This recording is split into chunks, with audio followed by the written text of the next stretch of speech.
Is there anything I can do for you, monsieur? No, no.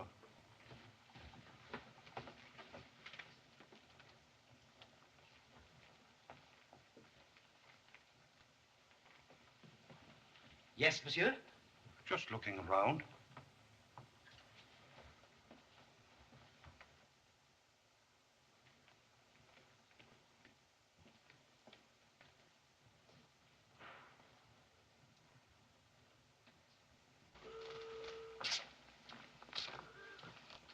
Comrades, why should we lie to each other? It's wonderful. Let's be honest. Have we anything like it in Russia? No.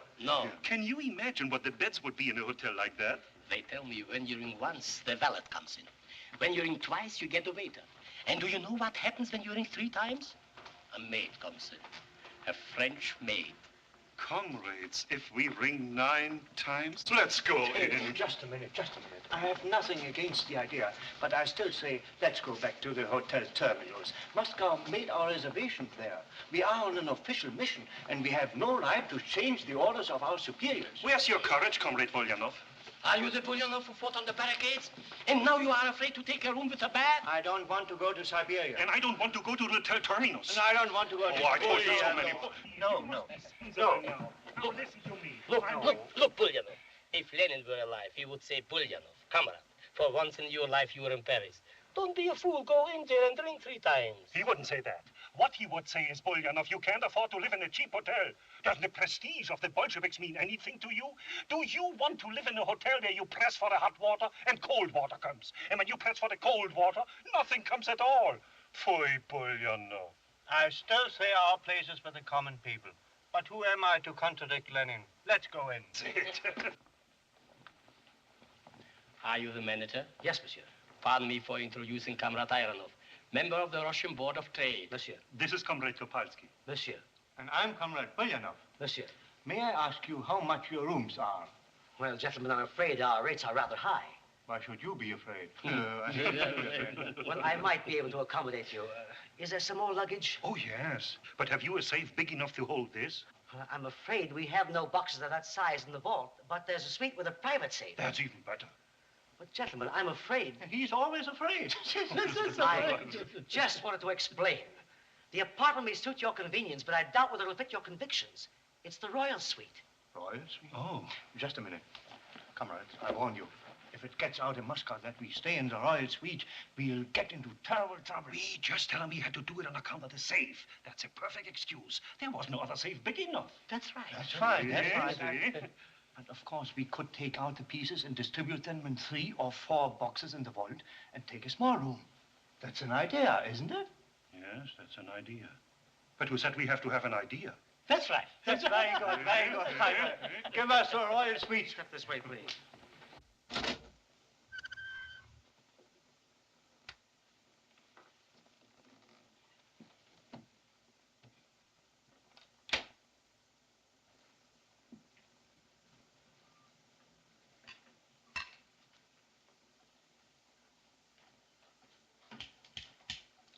Hello? Please connect me with Mercier. Yes, the jeweler. Hello? No, I want to speak to Monsieur Mercier personally. Yes. Hello, Monsieur Mercier. This is Ironov, member of the Russian Board of Trade. Yes, we arrived this morning. Oh, thank you very, very much. Yes, we have everything here. The necklace, too. All 14 pieces. What? No, Monsieur Mercier. The core jewels of the Grand Duchess Swana consisted of 14 pieces. Why don't you check on that? Of course, we have all the necessary credentials. Will you take care of the royal suite? I'll be back in 10 minutes. All right, Rakone. Thank you very much, thank you. 8 Rue de Chalon. Yeah, monsieur.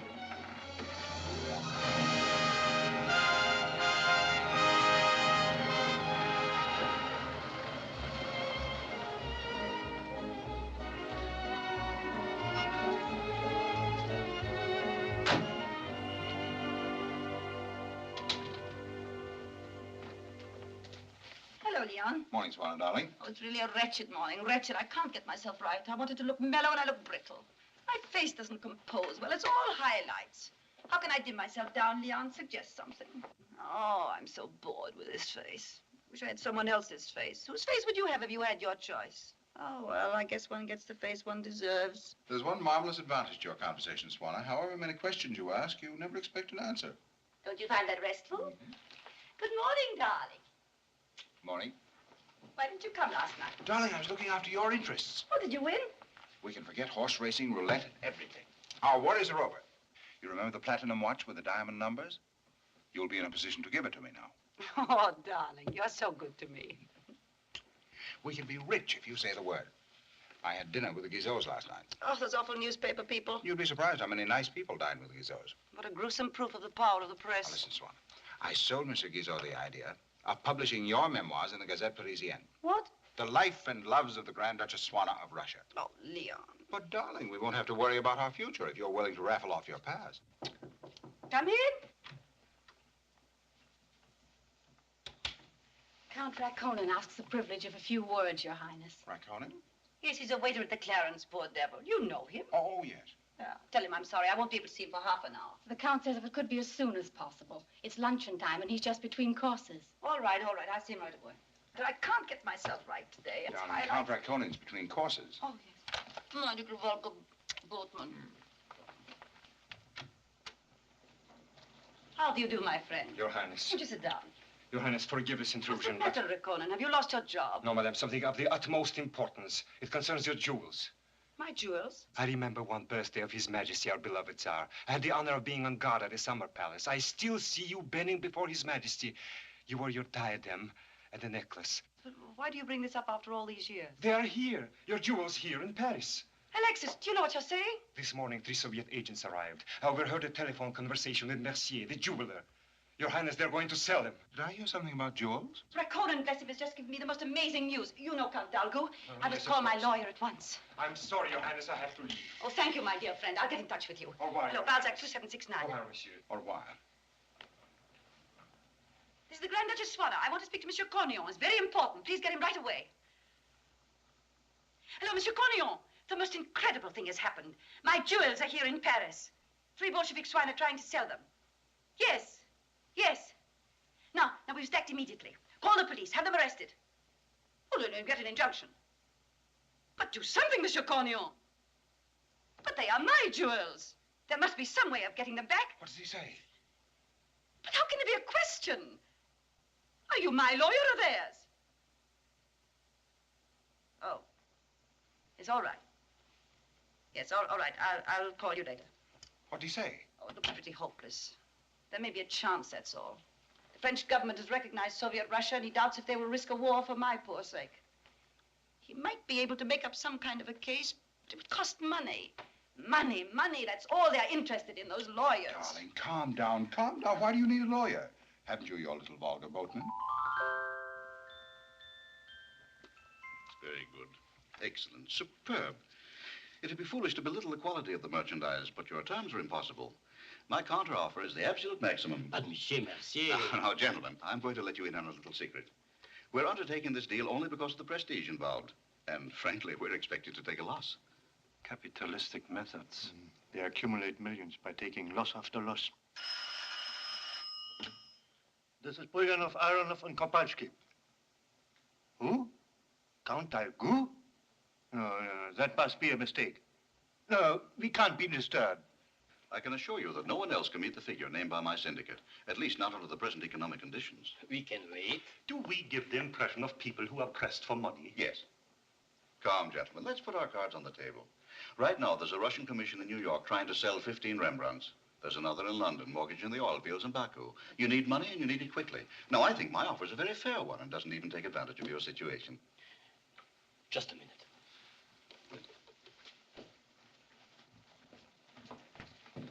Now listen, we have just a minute. The pieces are all registered. Oh, I know. Thank you so much. He's cutting our throat. What can we do? We have to accept. Comrades, comrades, don't let's give in so quickly.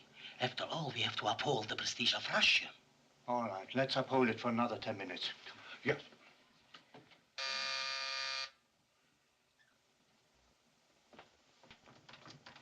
We don't want to be disturbed. My name is Dalgu. I telephone. If you want to see us, you must come in later. I just want a word with Monsieur You Mercier. can't come in here. Monsieur Mercier, may I introduce myself? I'm Leon Dalgu. I think I had the pleasure of meeting you in your beautiful shop. I was admiring the platinum watch with the diamond numbers. Yes, of course. You remember Oh, glorious, aren't they? No, monsieur, you have no I did right. not permit you to come in Just here. a moment. I hope you haven't closed this deal, Monsieur Mercier. It might bring you into serious Who trouble. are you and what do you What is want? it? Those jewels are the property of the Grand Duchess Swana and were seized illegally by the Soviet government. I am acting for Her Highness. Here is my power of attorney. You know, Monsieur Mercier, this is all nonsense. These may have been the jewels of the Grand Duchess Swana, but like all private property, they were confiscated by the state. We'll leave the problem of their ownership to the French courts. In the meanwhile, gentlemen, I filed a petition for an injunction to prohibit you from either selling or removing the jewels. Here is a copy. If there's anything in the petition which isn't clear, gentlemen, I should be glad to explain it. Thank you. Well, gentlemen, this introduces a new element into our negotiations. Until this claim is completely settled. We can call our ambassador. I give you my word, they were confiscated legally. That's right. No, gentlemen, please try to understand my position. I'm not withdrawing. My offer stands. And when you can produce a clear title approved by the French courts, we can close the deal. Until then, gentlemen, good day. I thought it my duty to warn you. I should hate to see you get into trouble, monsieur. Thank you. I hope you will forgive me. On the contrary, I consider myself very lucky. Good day. Good day, monsieur. You believe me, I do. Well, he can't. Well, gentlemen, how about a little lunch? Will you get out of here? Get out. Well, don't look so gloomy, gentlemen. You may have a chance. We may have a chance. Yes, a very slim one. I want to be fair. I don't deny that you might make out some kind of a case. We haven't anything to discuss with you. No. We'll talk to a lawyer. Yes. All right, you talk to a lawyer and I'll talk to a judge. That won't help you. You can't intimidate us. Soviet Russia will put all its might behind this case. Yes, you think because you represent the former Grand Duchess? The Grand The former Grand Duchess. At any rate, gentlemen, a charming, exquisite woman. I warn you, gentlemen, if this case comes to trial, it'll be before a French court. And when the Grand Duchess takes the stand... All right, go ahead. Get on the witness stand. What can she say? But how will she look? The fashions this spring are very becoming to her. Oh, gentlemen, the judge will be French. The jury will be French. Everybody in the courtroom will be French. Have you ever seen a French court when a beautiful woman sits on the witness stand and raises her skirt a little? You sit down and pull up your pants and where would get you? I suppose you expect us to hand over the jewels, huh? Oh, no, I'm not a highwayman. Just a nuisance. All I want to do is to make things as difficult as possible. Not that we are giving in 1 inch, but tell us what is in your mind. Yeah. Well, gentlemen, what about my proposition? What proposition? I just said, let's have some lunch.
Sasha, Sergei, Misha. What can we do for you? Just about that telegram to Moscow. Why should you bother about it? I've written it for you. Oh, Leonechka, why are you so good to us? Why are you so good? That's very nice, boys. Now, wait a minute, boys, wait a minute. What was the name of that commissar on the Board of Trade? Razinin. Razinin. Commissar Razinin, Board of Trade, Moscow. You wouldn't like Razinin. No, he's a bad man. He sends people to Siberia. We don't like Razinin. No, we don't like. We like Leon. Don't we like Leon? Yeah. Ninotchka, little. Wait a minute. Now, wait a minute. How's this? Commissar Razinin, Board of Trade, Moscow. Unexpected situation here. Grand Duchess Swana in Paris claims jewels and has already brought injunction against sale or removal. After long and serious study, we suggest, in the interest of our beloved country, a 50-50 settlement is best solution. Ironov, Bulyanov, and Kopalsky. If we say that, Leon will be sent to Siberia. And if we have to go to Siberia... I'll send you a muff. Leon, why are you so good to us? Yeah. Ninotchka, little. Comrade waiter. Waiter, dear waiter. Why are you so good to us? Why are you so good? It's enough. Take this to the telegraph office at once. Yes, monsieur.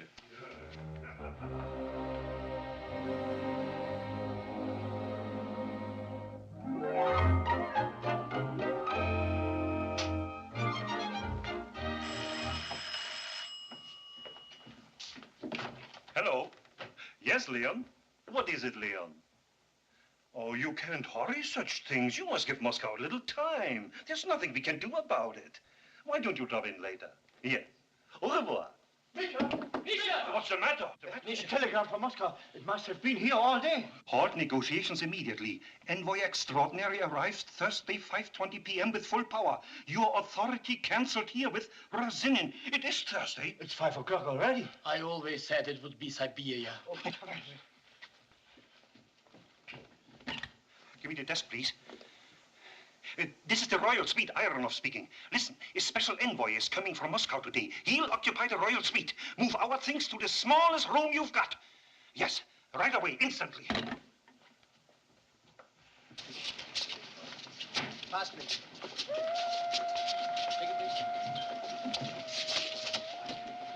Oh, this is a fine thing. Maybe we've missed him already. How can we find somebody without knowing what he looks like?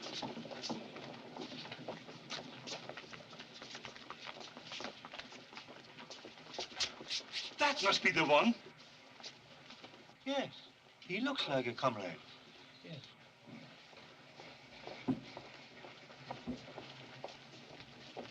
Heil Hitler. No, that's not him. Positively not. What are we going to do now? I don't know. This is... We must have missed him. What's it? Be the one who sent on. I'm looking for Michael Simonovich Ironov. I am Michael Simonovich Ironov. I'm Nina Ivanovna Yakushova, envoy extraordinary, acting on the direct orders of Comrade Commissar Razinin. Present with your colleagues. Comrade Bulyanov. Comrade. Comrade Kopalsky. Comrade.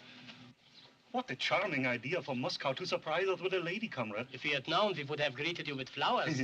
Don't make an issue of my womanhood. We're here for work, all of us. Let's not waste any time. Shall we go? Porter. Here, please. What do you want? May I have your bags, madame? Why? He's a porter. He wants to carry them. Why? Why should you carry other people's bags? Well, that's my business, madame. That's no business. That's social injustice. That depends on the tip.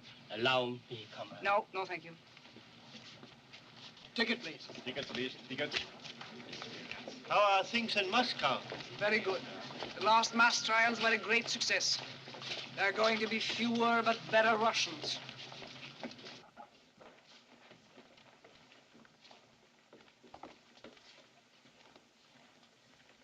What's that? It's a hat, comrade. A woman's hat. How can such a civilization survive which permits their women to put things like that on their heads?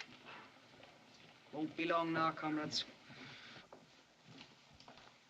This is the apartment we have reserved for you, Comrade Yakushova. I hope you like it. Which part of the room is mine? You see, comrade, it's a little different here. They don't rent rooms in pieces. We had to take the whole suite.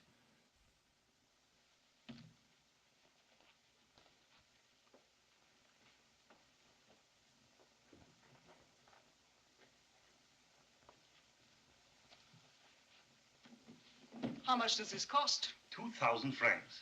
A week? A day.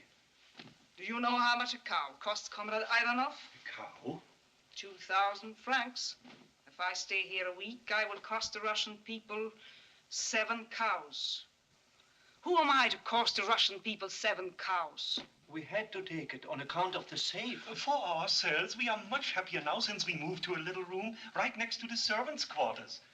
I'm ashamed to put the picture of Lenin in a room like this. You want to be alone, comrade? No. Comrades, your telegram was received with great disfavor in Moscow. We did our best, comrade. I hope so, for your sake. Let's examine the case. What does the lawyer say? Which lawyer?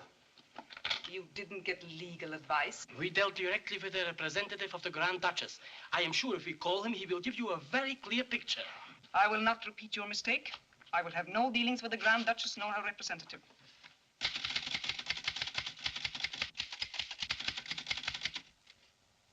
Comrade Bulyanov. Yes, comrade. Do you spell Bulyanov with 1 or 2 F's? With 2 F's, if you please.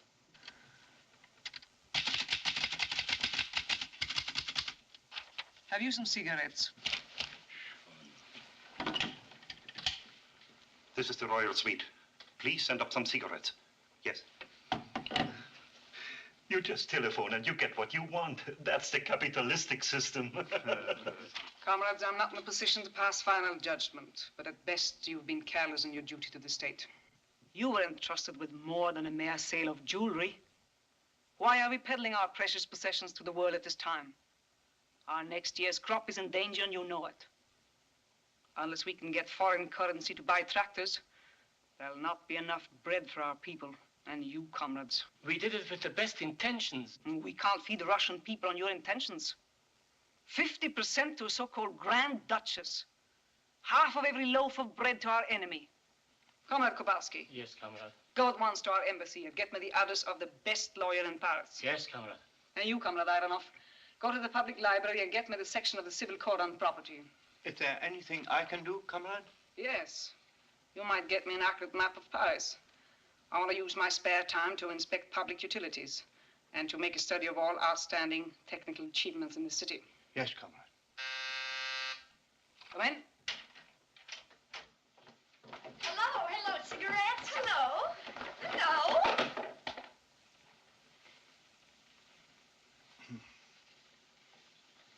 Comrades, you must have been smoking a lot.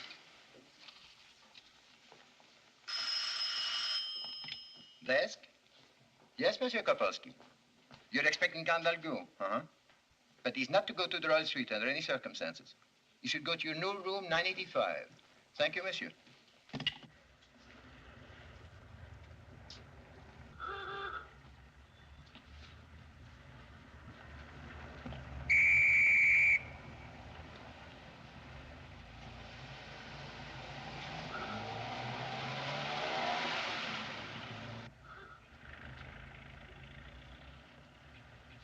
You, please.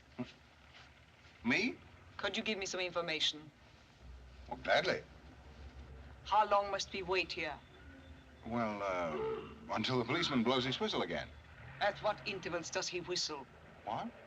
How many minutes between the first and second whistle? You know, that's very funny. I never thought of that before. You've never been caught in a similar situation? Yes, I have. Now that I come to think about it, it's staggering. Good heavens, if I add it all up, I must have spent years waiting for signals. Imagine, an important part of my life wasted between whistles. In other words, you don't know? No. Thank you. Well, you're welcome.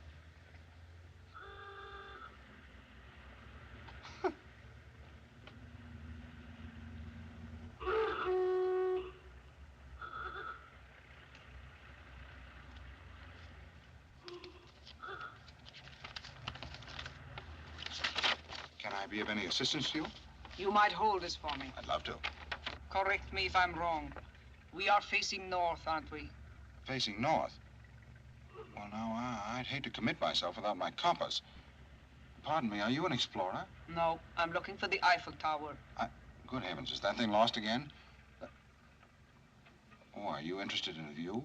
I'm interested in the Eiffel Tower from a technical standpoint. Technical? No, I'm afraid I couldn't be of much help from that angle. You see, a Parisian only goes to the tower in moments of despair to jump off. How long does it take a man to land? Now, isn't that too bad? The last time I jumped, I forgot to time it. Let me see now, the Eiffel Tower. Your finger, please. Why do you need my finger? It's bad manners to point with your own. There, the Eiffel Tower. And where are we? Where are we? Now, let me see, where are we? Here we are. There you are, and here am I. Feel it? I'm interested only in the shortest distance between these 2 points. Must you flirt? Well, I don't have to, but I find it natural. Suppress it. I'll try. For my own information, would you call your approach toward me typical of the local morale? Mademoiselle, it is that approach which has made Paris what it is. You're very sure of yourself, aren't you? Well, nothing's happened recently to shake my self-confidence. I have heard of the arrogant male in capitalistic society. It is having a superior earning power that makes you that way. A Russian? I love Russians. Comrade, I've been fascinated by your 5-year plan for the last 15 years. Your type will soon be extinct. Taxi!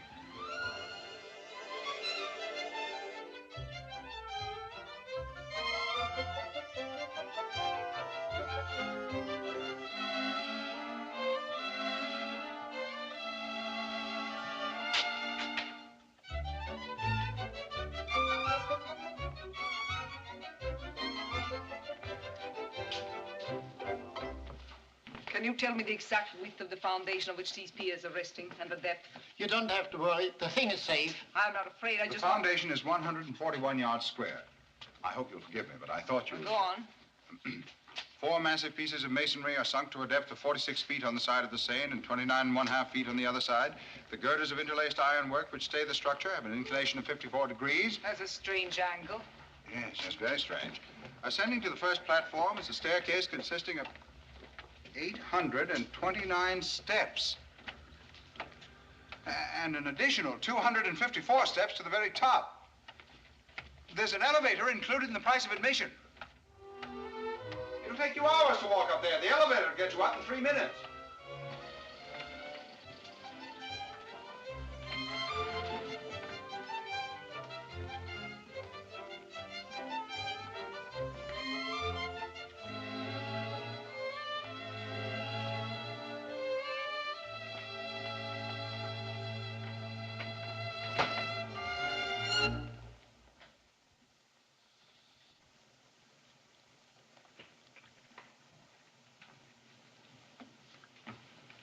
You gave me some very valuable information. Thank you. Thank you for getting me up here. I've never seen this before. Beautiful, isn't it? Yes, it is. I'm glad I saw it before becoming extinct. Now, don't misunderstand me. I do not hold your frivolity against you. As basic material, you may not be bad, but you are the unfortunate product of a doomed culture. I feel very sorry for you. Oh, but you must admit that this doomed old civilization sparkles. Look at it. It glitters. I do not deny its beauty, but it's a waste of electricity. What a city. There are the Grand Boulevards, blasted out of the heart of the old city. The Arc de Triomphe, built to greet Napoleon's army. The Opera, Montparnasse, Montmartre. And now, I'll show you the greatest attraction of all. It'll cost me a franc, but it's worth it. The most unique spot in all Paris. Really, I'm not exaggerating. It's wonderful. It's charming. It's... please. What do you see? I see a house. Looks like any other house. What's remarkable about it? Well, it's not the structure. It's the spirit that dwells within it. It has 3 rooms and a kitchenette dedicated to hospitality. So it's your house? Well, let's say I live in it. It's such a pleasant little place. It has all the comforts, Easy to reach near the subway, bus, and streetcar. Does it mean you want me to go there? Oh, now, please don't misunderstand me. Then you don't want me to go there? No, I didn't say that either. Naturally, nothing would please me more. Then why don't we go? You might be an interesting subject of study. I'll do my best.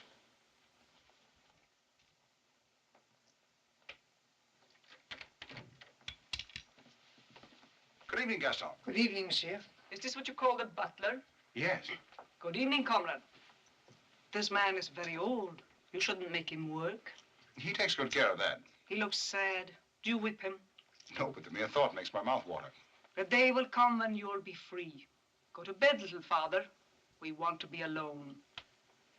Please. Come, Dalgo. There have been several telephone calls. Go to bed, little father.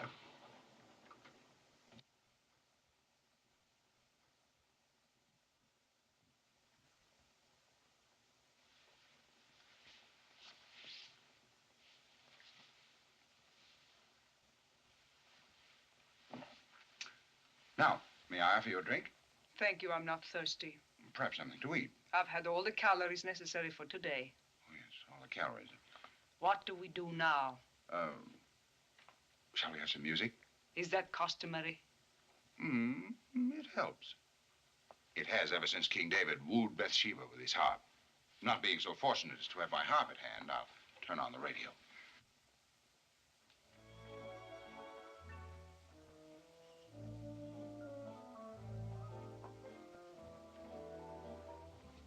If there's anything you'd like to study, please go ahead. I've nothing to conceal. This is my desk, these are my books, and here am I. Where shall we begin? I will start with you. Excellent.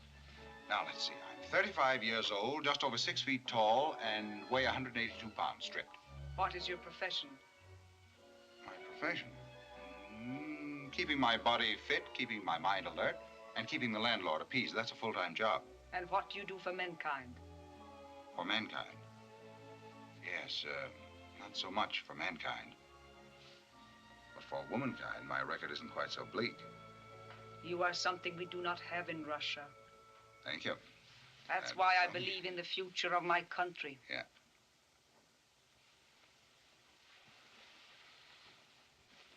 I'm beginning to believe in it myself since I met you. I still don't quite know what it's all about. Confuses me. Frightens me. But it fascinates me. Ninotchka, you like me just a little bit? Your general appearance is not distasteful. Thank you. The whites of your eyes are clear. Your cornea is excellent. Your cornea is terrific. Ninotchka, tell me, you're so expert on things. Can it be that I'm falling in love with you? Why must you bring in wrong values? Love is a romantic designation for a most ordinary biological, or shall we say chemical process. A lot of nonsense is talked and written about it. Oh, I see. What do you use instead? I acknowledge the existence of a natural impulse, common to all. What can I possibly do to encourage such an impulse in you? You don't have to do a thing. Chemically, we're already quite sympathetic. You're the most incredible creature I've ever met. Ninotchka. Ninotchka. You repeat yourself. Yes, I'd like to say it 1,000 times. You must forgive me if I seem a little old-fashioned, but after all, I'm just a poor bourgeois. It's never too late to change. I used to belong to the petty bourgeoisie myself. No. My father and mother wanted me to stay and work on the farm, but I prefer the bayonet. The bayonet? Did you really? I was wounded before Warsaw. Wounded? How? I was a sergeant in the 3rd Cavalry Brigade. Would you like to see my wound? I'd love to.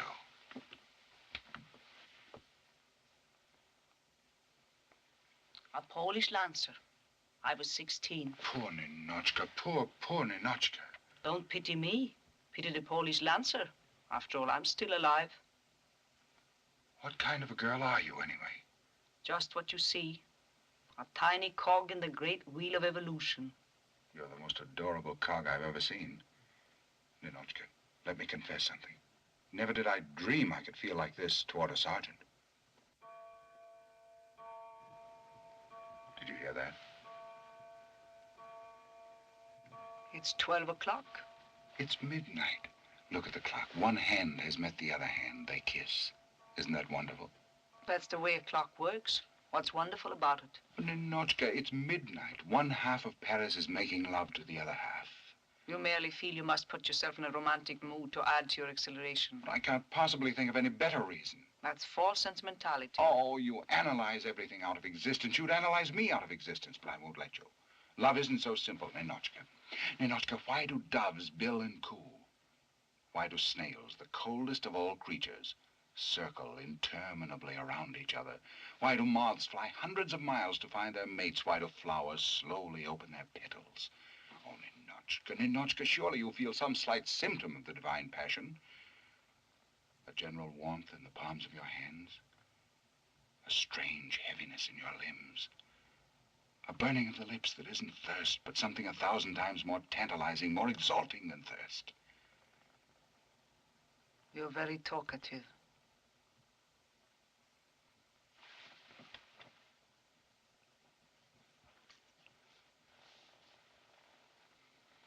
Was that talkative? No, that was restful. Again.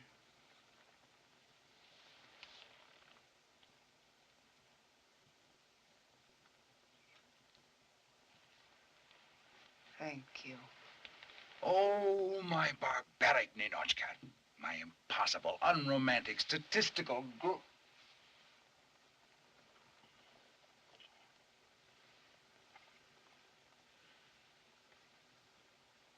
Again.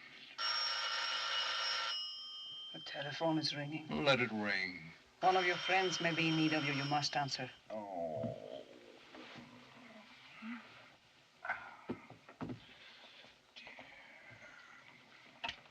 Hello. Yes? What? Oh, yes. Well, I'm sorry I couldn't make it. No, I ran into an old friend from the army. What? The whole deal's off. Are you crazy, Bulyonov? Oh, a special envoy arrived. Hmm? I'll be glad to see her whenever she wants to. She doesn't want to see me. Well, what do you know about that? Why? Uh-huh. Well, I'll get in touch with her myself. What's her name? Huh? Yaku. Good heavens, these Russian names. How do you spell it? Oh, Y. Y-A... Yakushova. Thanks.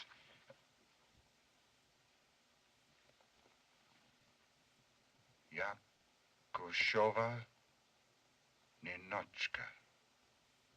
Yes, all right, thank you.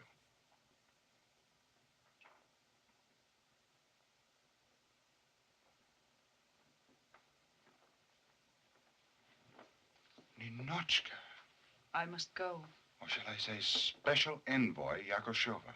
Let's forget we ever met. No. I have a much better suggestion. Let's forget the telephone ever rang. I never heard that you're Yakushova. You're Ninotchka. My Ninotchka.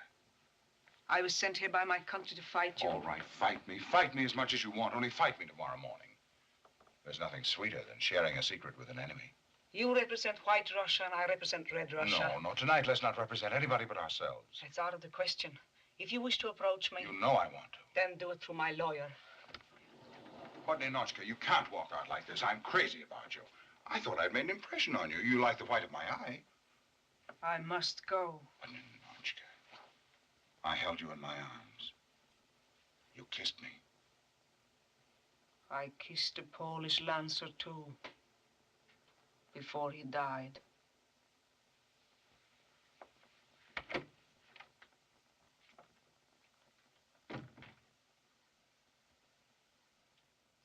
Yes, Marianne, darling. No, you didn't waken me. I'm not only up, I'm on my way out. Yes, I want to catch Leon before he rushes out and loses himself in my business affairs. Oh, everything was going perfectly until 3 days ago when some horrid female envoy arrived from Moscow. Now we don't know where we are. Yes, well, I'll telephone you tonight, darling. Goodbye, dear. I seem to remember some additional injunctive provision dealing with the property of foreigners residing in France. You are referring to paragraph 59B, section 25F of the Civil Code. Page 824. A And do not fail to read 3 footnotes. While you're studying it, I will eat.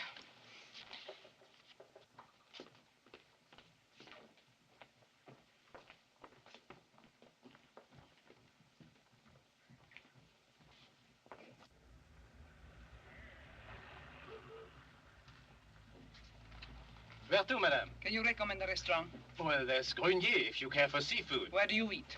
At Père Mathieu. Where's that? Well, it's just a place for workmen. Where is it? Down 8 blocks, Rue de Poivelle. Thank you.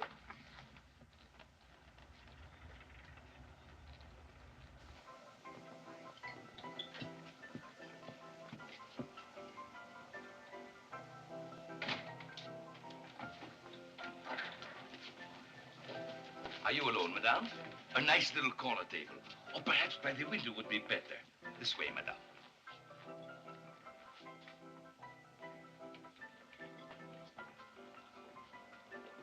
I think this is the first time you've been in my little place. Your face is new to me. Now, what shall it be? Raw beets and carrots. Madame, this is a restaurant, not a meadow. Now, here's what we are offering today. Please make your choice. I'm sure you will find something to tempt your appetite.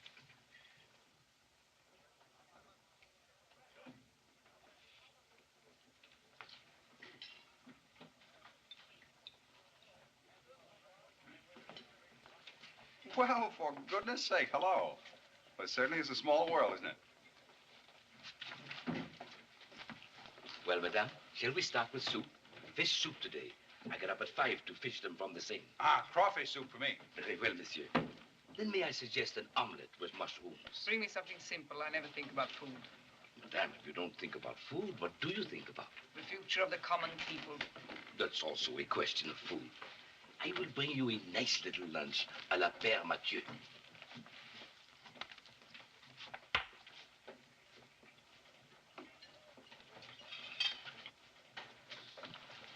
May I say something? You insulted him, do you know that? You hurt his feelings. It was just like telling a musician that you don't like music. Why, that good old man believes in food just as you believe in Karl Marx. You can't go around hurting people like that, Comrade Yakashova. But you can make it up to him, you know how? By eating everything that he brings you with relish. By drinking everything with gusto. By having a good time for the first time in your natural life.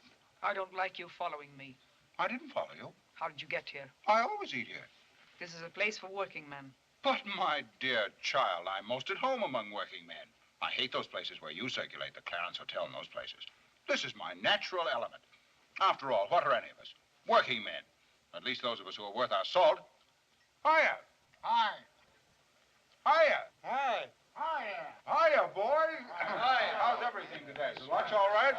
Glad to see you again. Thank you. Well, great bunch of fellas. Ah, my friend, I'm happy to see you again. I'm always glad to meet a new customer. And I hope this first visit will not be your last one. He's just an old man. His memory's weak. What are you after? Must one always be after something? Your tactics are useless. I'm not Bulyanov, Ironov, or Kopalsky. Oh, Ninotchka, why must we talk business? If you win the suit, fine. If we win the suit, better. You do me an injustice. Ninotchka, when we first went to my apartment, did I have the slightest idea that you were connected with this deal? You know now. And I know now that you're a man who employs business methods, which in Russia would be punished by death. Oh, death, always so glum. What about life, Ninotchka? Do Russians never think about life? Of the moment in which we're living? The only moment we ever really have. Oh, Ninotchka, don't take things so seriously. Nothing's worth it, really. Please, relax. I beg you, Sergeant. Smile. What? Will you smile? Why? Well, just smile. At what? At anything. At the whole ridiculous spectacle of life, at people being so serious, taking themselves pompously, exaggerating their own importance. If you can't think of anything else to laugh at, you can laugh at you and me. Why? Because we're an odd couple. Then you should go back to your table.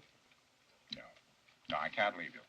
I won't, not yet, not until I've made you laugh at least once. Ha ha. Now go back to your table. Oh, that's not a laugh. I mean a laugh from the heart. I know. I'm going to tell you a funny story.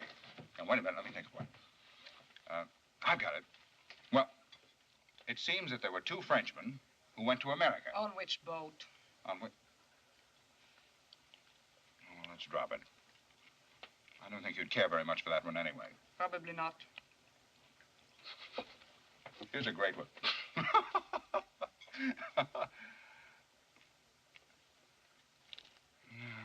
it's not so good. Let's forget it. You like Scotch stories? Never heard one. Well, here.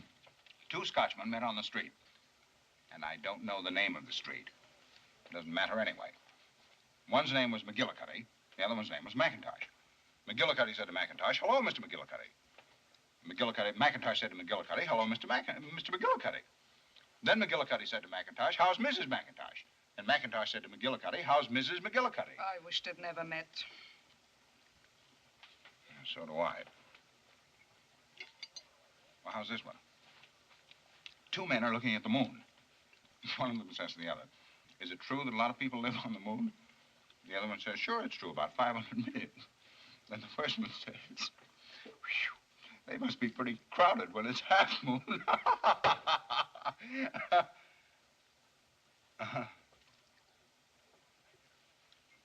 So you don't think that's funny? No. Well, it seemed funny to me when I first heard it. Maybe the trouble isn't with the joke. Maybe it's with you. I don't think so. I'll give you one more chance. Here goes. When I first heard this joke, I laughed myself sick. Here goes.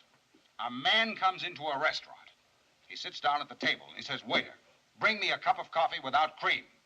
5 minutes later, the waiter comes back and says, "I'm sorry, sir, we have no cream. Can it be without milk?"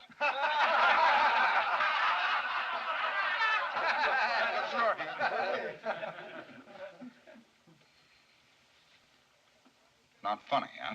No. Well, it is funny. Everybody else thought it was funny. Maybe you didn't get the point. I'll tell it to you again. A man comes into a restaurant.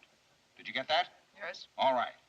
He sits down at the table and he says to the waiter, "Did you get that?" Yes. All right. It isn't funny so far, but wait a minute.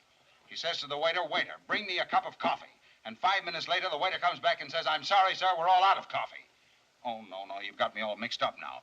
Sits down at the table and says, "Waiter, bring me a cup of coffee." And 5 minutes later, that's it. He says, "Waiter, bring me a cup of coffee without cream." And 5 minutes later, the waiter comes back and says, "I'm sorry, sir, we have no cream. Can it be a glass of milk?" Oh, you have no sense of humor. None whatsoever. Not a grain of humor in you. There's not a laugh in you. Everybody else laughs at it, but not you.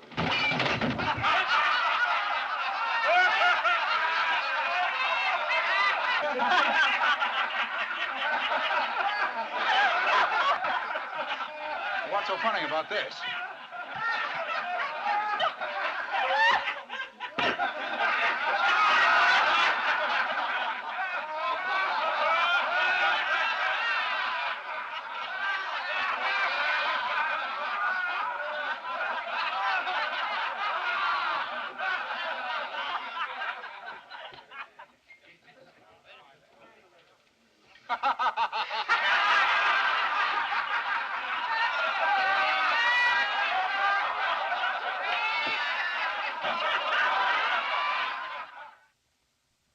In addition to the arguments above enumerated for lifting this injunction, we wish to cite the decision of the High Court of Paris rendered in the case of Princess Marischka against the government of Montenegro on the 5th day of August 1897. Comparing the facts in that case with our present set of facts, we feel that the treaty between the Republic of France and the USSR should...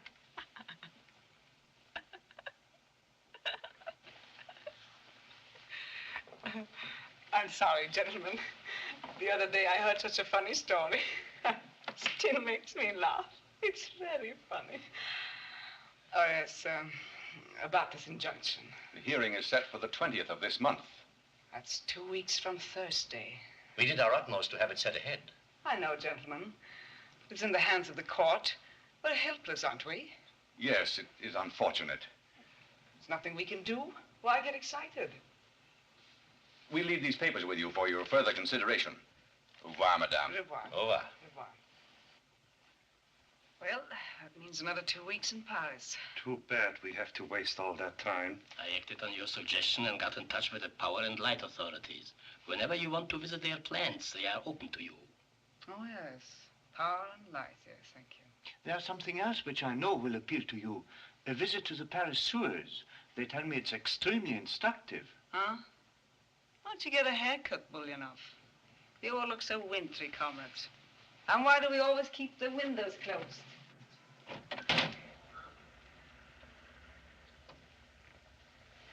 Isn't that amazing? At home, there is still snow and ice, and here, look at the birds. I always felt a little hurt when our swallows deserted us in the winter for capitalistic countries. Now I know why. We have the high ideal, but they have the climate. Well, comrades, I don't think I need you anymore. If there's anything we can do for you? No, not a thing. Would you like to go out? Yes. Have you any money?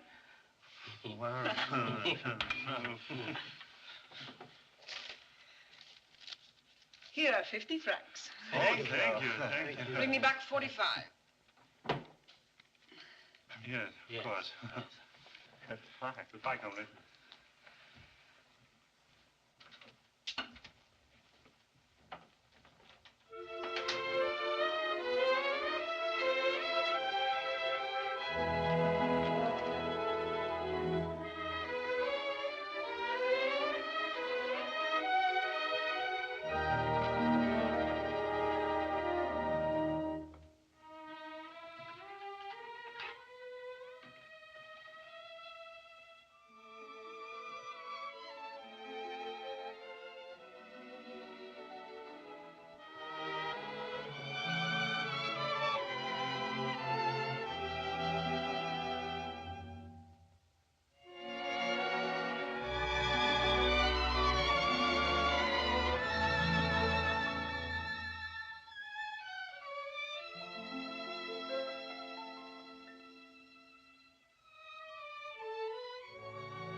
Have you the time, Gaston? It's 8:42, sir. I guess it must be 8:42. You seem to be a bit nervous, sir. I am, Gaston. If you'll forgive me, sir, ever since you met that Bolshevik lady, I've noticed a distinct change in you, sir. Have you, Gaston? Decidedly. Yesterday, I was greatly amazed when I came from the market and found you had made your bed, sir. Yes, and I felt better for it all day long. I felt as if I'd contributed something. May I add, sir, it was with great amazement that I found a copy of Karl Marx's Capital on your night table, sir. That is a socialistic volume which I refuse to so much as dust, sir. I view with alarm the influence of you of this Bolshevik lady. But I don't follow you, Gaston. Isn't it about time that you realize the unfairness of your position? You're being my servant. Wouldn't you like to stand on an equal footing with me? No, sir. Oh, good heavens, isn't there any revolt in you? Sometimes when I order you around, don't you feel like kicking me in the pants? No, sir. Ah, you're a reactionary. You can't tell me that you don't look forward to the day when you can come in here, stand square on your 2 feet and say, hey, you Dalgo, from now on it's share and share alike. Emphatically not, sir. The prospect terrifies me. Don't misunderstand me, sir. I don't resent your not paying me for the past 2 months. But the thought that I should split my bank account with you, that you should take half of my life savings, that is really too much for me, sir. Go to bed, little father. Go to bed.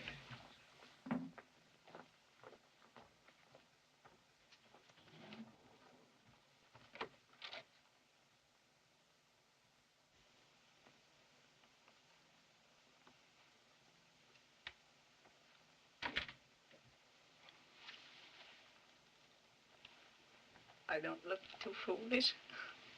Foolish? If this dress were walking down the boulevard all by itself, I'd follow it from one end of Paris to the other. And when I caught up with it, I'd say, wait a moment, you charming little dress. I want you to meet Ninotchka. You two are meant for each other.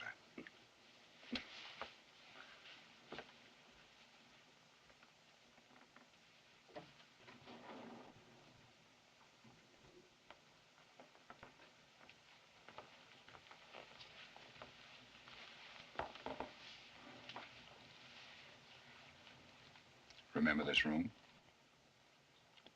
I've never been here before. I wonder whom you're thinking of. Oh, I know, the girl with the map. Always figuring out each step. And worrying about north and south. Today, now this might shock you. I walked up to a taxi. I said 88 Rue du Bois, and here I am. You see? Life can be so simple. For 12 francs 75. 12.75 from the Clarence? Son of a gun made a detour. But he got you here.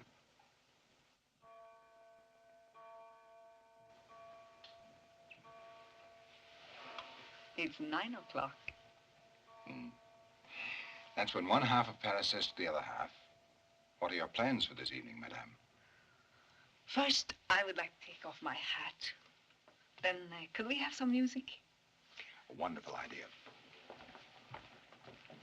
Radio or records? Not radio. Let's have music that's just for ourselves. I'll play it very softly, because I have things to tell you about which I can't shout.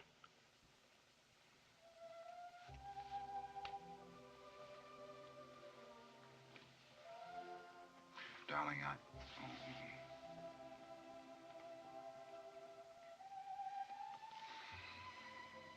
You see, I couldn't shout that. Oh, Leon. Leon, you know the jokes you told me a few days ago? I wake up in the middle of the night and laugh at them. You know that's wrong. They aren't funny. They're silly. They're stupid. And still I laugh at them. And when I look at Bulyanov and Ironov and Kopalsky, I know they're scoundrels and I should hate them. Then I realize who made them like that. And instead of sending my report to Moscow, I go down and buy a ridiculous hat. And if this keeps on, am I too talkative? No, go on. Leon, I want to tell you something which I thought I would never say, which I thought nobody ever should say, because I didn't think it exists. And Leon, I can't say it.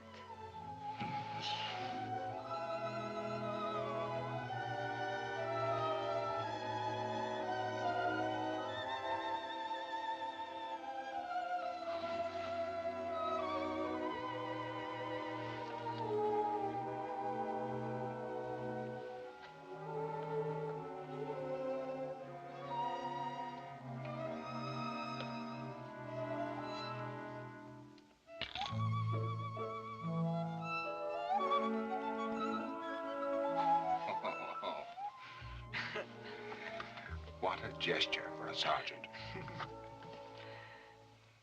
Leon, may I ask you something? Anything. If you don't want to answer, you needn't.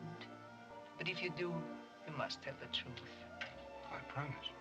Did you make any change in this room? I don't think so. When I was here before, I noticed a photograph of a woman on the desk in a wide silver frame. I thought, what a waste of silver. That's all I was interested in then. Now I would like to know what happened to the woman.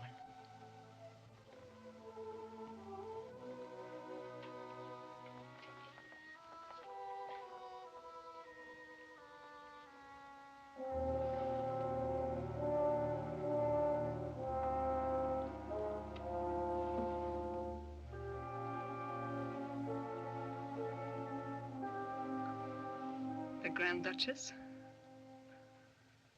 She's very attractive. She has great elegance.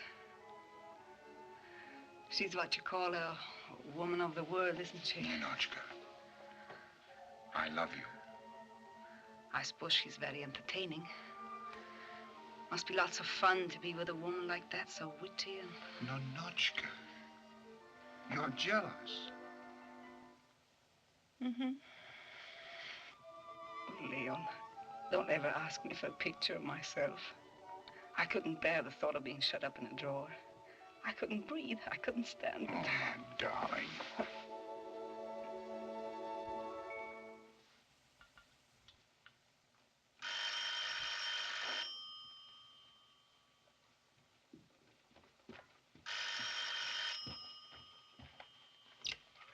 Café de Lutèce. A table for tonight? Certainly, Count Algou. What time, may I ask? After the opera. Thank you very much.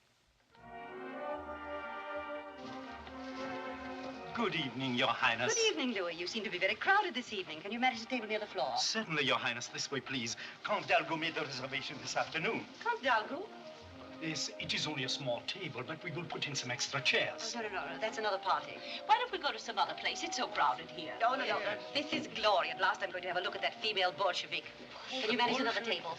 Only one in the rear, I'm afraid. That's perfect. You mean Leon's bringing the Bolshevik you told us about? Isn't it divine? I wouldn't have missed this for anything in the world. Now, we must be very discreet. If she sucks her soup or drinks out of a finger bowl, I don't want her to laugh. We mustn't embarrass poor little Leon. He's gone through enough for my son. He mustn't add insult to injury. Is this satisfactory, Your Highness? Is it to be dinner, Your Excellency? Oh, later, perhaps. We'll just start with champagne. Du champagne. I'm only afraid the doorman may spoil all our fun. If only he lets her in. Look, there's Leon. Where?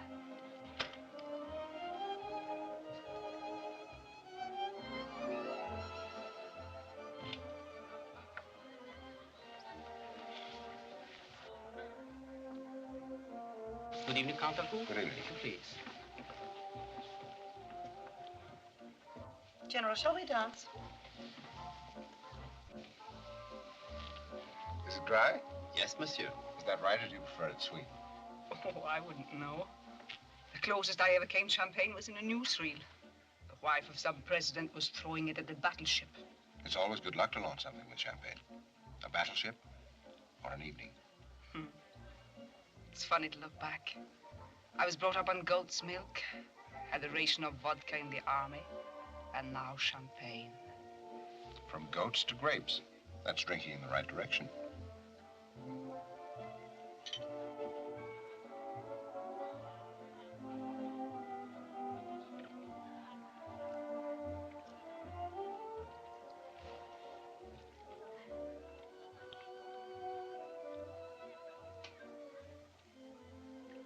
It's good. Mm-hmm.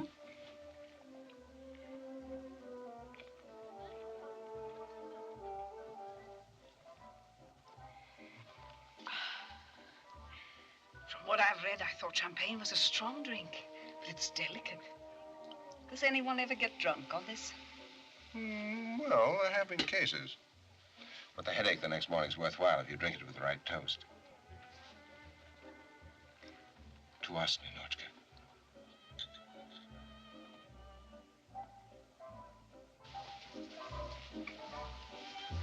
Thank you, General. Hello, Leon. How are you, my dear? Hello, Swanner. Good evening, General. How do you do? Oh, you're looking magnificent tonight, isn't he, General? Yes, thank you. Is this your new dress suit? Yes, Swanner. Didn't I tell you Benson & Benson were the tailors for you? Yes, Swanner, you did. Dream of beauty. He never takes my word for anything, but I was right, wasn't I? Yes, Swanner. Oh, am I interrupting? No, not at all. Your Highness, may I present Comrade Yakushova, How do you do? How do you do? General Savitsky. How do you do? How do you do? Oh, I have some wonderful news for you, Leon. It's about Punchy. Do you mind if I sit down? No, please. General, would you mind making my excuses at our table? Certainly. You say I'll be back in a few moments. There, Leon, we can be proud of our Punchy. He had a triumph at the dog show. He won another blue ribbon and bit the judge. I bought him the loveliest little sweater as a reward. You should see him strutting down the street in it. He looks like a little boulevardier. You see, Count Dalgo gave me Punchy for my birthday. You must have searched for weeks before you found anything as divine as Punchy, didn't you, Leon? Months, Swanner. Oh, poor Madame Yakushova. Here we are talking in mysteries. I'm sure you wonder what it's all about. Not at all. I understand perfectly. Count Dalgo gave you a dog. You made it very clear, madame. Oh, dear me. I must be losing my finesse. If I'm not careful, I'll be understood by everybody. A charming crowd here tonight, isn't it? Well, I'm going, Leon. But before I go, I must compliment you on your gown, Madame Yakushova. Is that what they're wearing in Moscow this year? No, last year, madame. Isn't it amazing? One gets the wrong impression of the new Russia. It must be charming. I'm delighted conditions have improved so. I assume this is what the factory workers wear at their dances? Exactly. You see, it would have been very embarrassing for people of my sort to wear low-cut gowns in the old Russia. The lashes of the Cossacks across our backs were not very becoming. And you know how vain women are. Yes, you're quite right about the Cossacks. We made a great mistake when we let them use their whips. They had such reliable guns. Will you do me a favor? Let's not talk about the good old days. Yes, it's a very wise suggestion, Leon. I'm afraid Madame and I will never agree. The only thing we have in common is our lawsuit, and that will be settled next week. I understand everything will be over by Thursday. Am I right? Yes, you're right, Madame. It'll all be over by Thursday. It's too bad you have so few more days here in Paris. Now, Leon, be sure and redouble your efforts so that Madame can take some pleasant memories when she returns to Moscow. Good night. Good night, Leon. Good night, Swanner. Now I think I need a glass of champagne.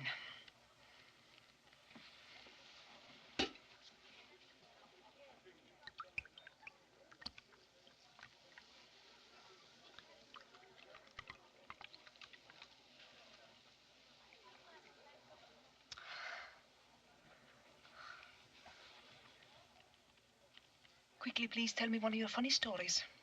A funny story? Mm-hmm. You never finished the one about the two Scotchmen with the names. No. Please. Well, there were two Scotchmen.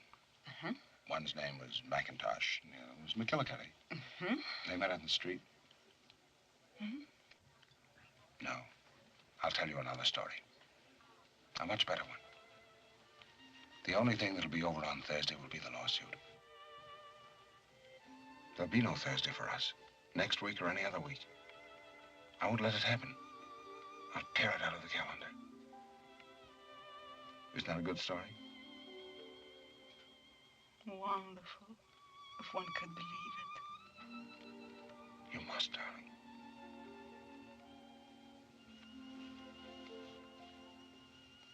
The loveliest story I ever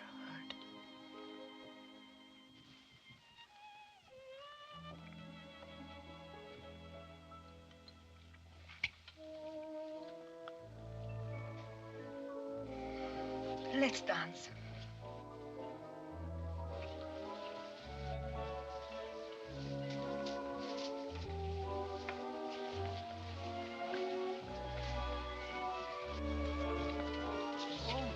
Leon, something is the matter. You just made that trip from goats to grapes a little too quickly. Everything is so wonderful. It's getting farther and farther away. What, darling? Thursday. Yes, don't worry. Everything's going to be all right. Comrades, comrades. Darling, please. I want to talk to my brother. Don't shush me, please. I am the people. I want to hold a speech. I want to overthrow the Grand Duchess. Ninotchka, you can't do that. Oh, comrades, the good people of France. No, Ninotchka. Oh, but they're all Grand Duchesses here. I want to have thousands of Grand Duchesses, and I want to tell them. Yes, dear, you're quite right. Yes. But first of all, you're going through that door, you're going to lie down and take some spirits of ammonia. Oh, no speech? No speech. Oh, I love you, my little Leonitchka. And I adore you, Ninotchka. But go ahead now. No speech? No, for heaven's sake, no speech.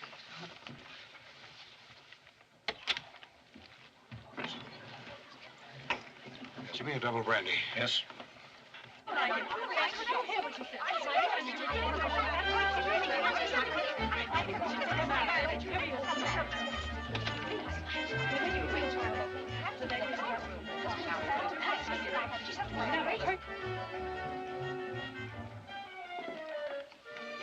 I'm very sorry, Count Algou. It is most embarrassing. But the lady you brought with you tonight is spreading communistic propaganda in the powder room. What? Give me another double brandy. That kind of propaganda is bad anywhere, but inciting the attendants of a powder room to go on strike. Well, if she succeeds, the consequences will be disastrous. Oh, what can I do about it? She has been asked to leave the powder room, but without success. We would appreciate it very much if you would see to it yourself. You want me to go in there? I'm sorry, sir, but I must insist.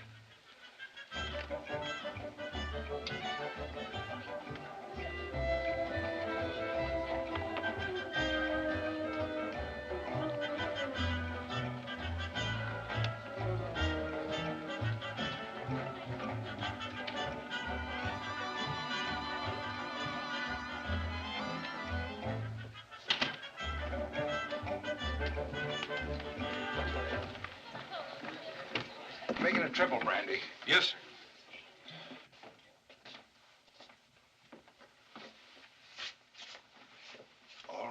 the Grand Duchess. Tell everybody.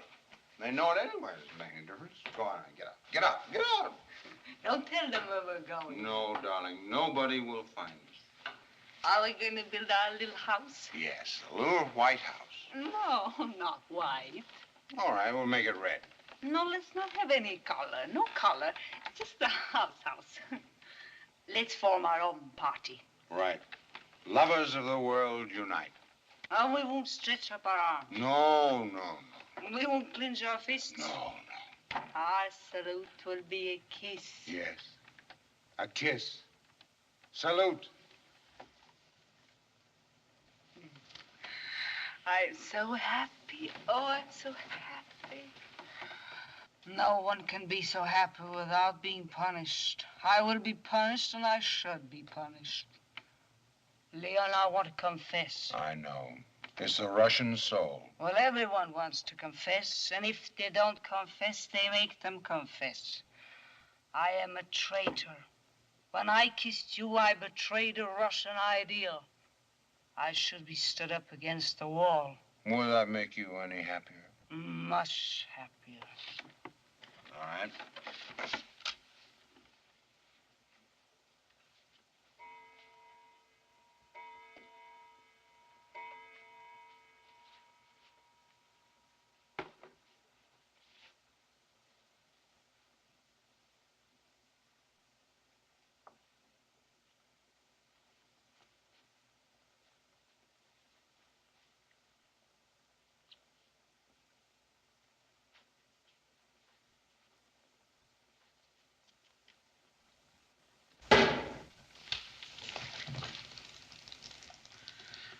I've paid the penalty.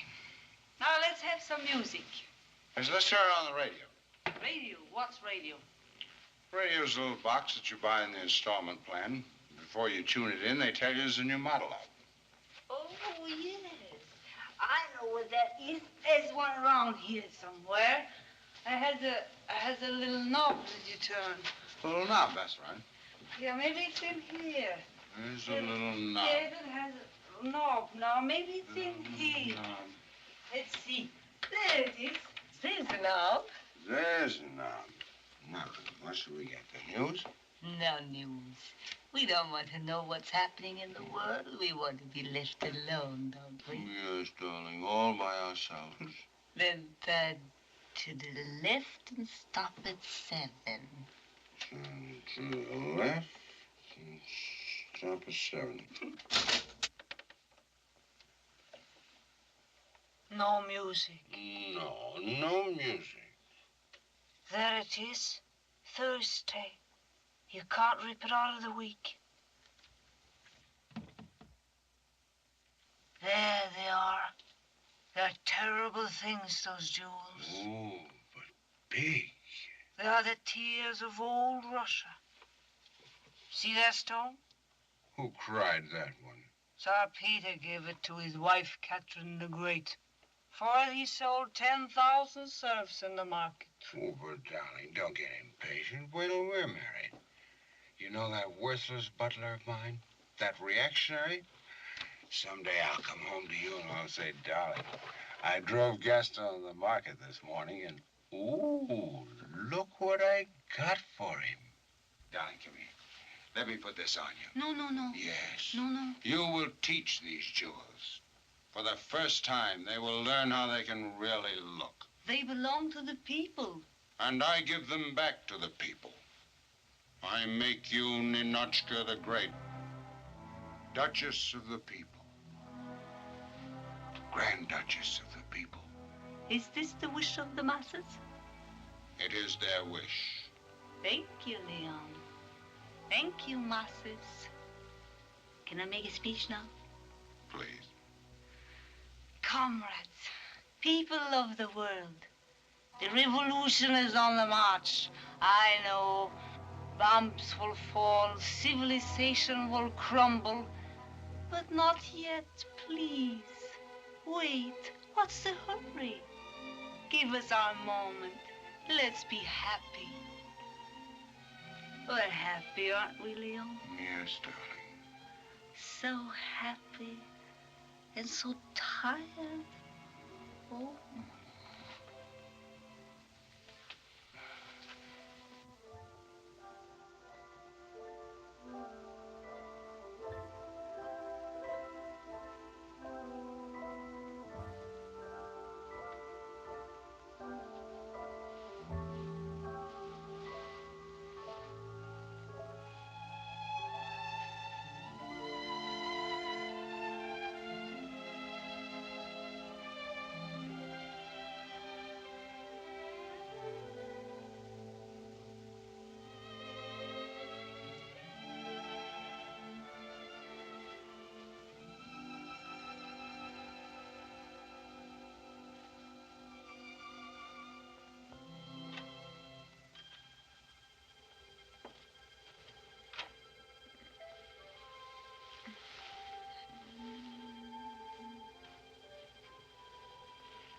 Smile, little father. Smile.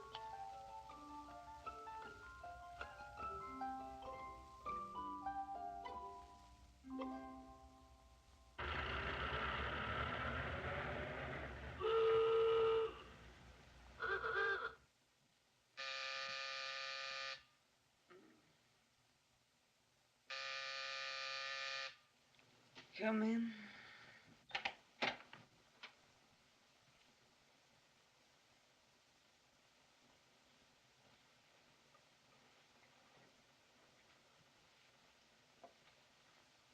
Good morning. It's tomorrow morning. Tomorrow noon, to be exact. I hope you will forgive me. I know it's extremely cruel to awaken anyone at such an hour. Don't you recognize me? I'm the Grand Duchess Swana. Yes, I know exactly how you feel, my dear. The morning after always does look grim if you happen to be wearing last night's dress. Don't be embarrassed by my presence, though. You couldn't have found anyone more sympathetic to your condition. I think we can cut your visit short. Leon is not here. Of course not, my dear. I didn't come here with any such suspicion. How ridiculous. Nor did I come here to pick up his hat. What is it you people always say, regardless of what you mean? I'm delighted to have you here. I haven't reached that stage of civilization. Therefore, I must ask you to leave. Leave? That's exactly what I came here to ask you to do. Leave. I don't mean this hotel, and I don't mean Paris. I mean France. There's a plane for Moscow at 5:40. Do you still think you're issuing orders from your palace in Petrograd? My palace in Petrograd. Yes, you took that away from me. You took away my Tsar, my country, my people. Everything I had. But nothing more. People cannot be taken away, madame. Neither 160 million, nor one. Not if you have their love. You hadn't. That's why you're not in Russia any longer. And that's why you came here this morning. Problems were never solved by bowing from a balcony. Oh, my dear, you don't know how impressive I could be. Did you ever see me in my regalia with my diadem and all my jewels?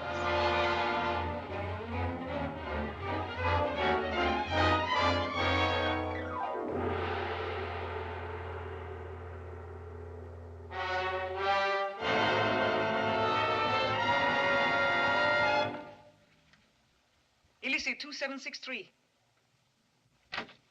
Believe me, Leon can't help you. He doesn't know anything about the jewels. I give him my word. I swear it. Where are they? You were very careless with our precious jewels, my dear. They're too expensive a toy for two children to play with. Where are they? Now, don't worry. Fortunately, last night, a very trustworthy friend kept his eyes open. He may have overstepped his function as a waiter, but he fulfilled his duty as a Russian. I just put this on for sentiment. The rest are absolutely safe, I assure you. But if you feel like notifying the police... You leave me no choice. Won't it be rather embarrassing for a Soviet envoy to disclose the circumstances under which she lost them? I'll have to face the consequences, but so will you. Don't forget they'll ask you how you got them. That's very simple to answer. They were given to me by my mother. They were given to her by her mother. In fact, they're mine. You can't steal what belongs to you. They always belong to the Russian people. They paid for them with their blood, their lives, and you'll give them back. I told you we had plenty to talk about. Shall we sit down? Now let's free ourselves from emotionalism and try to solve the problem in a practical way.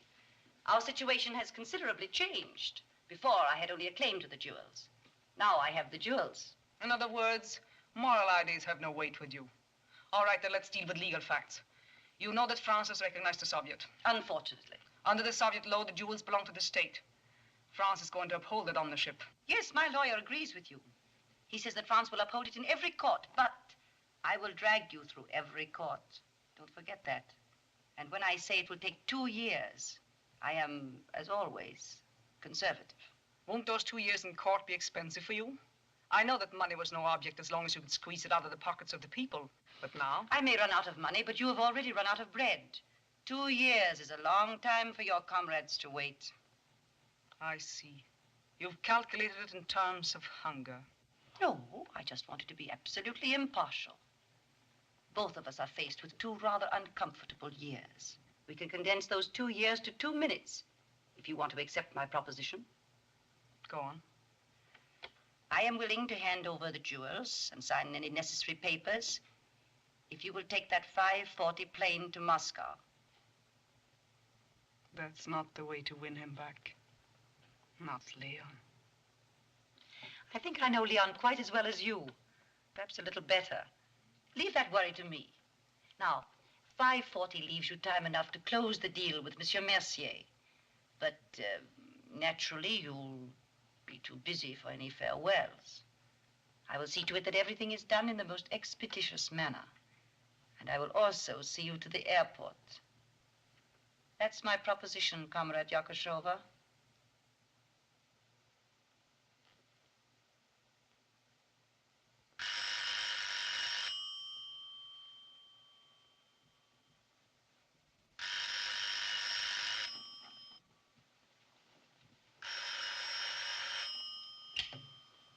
Yes?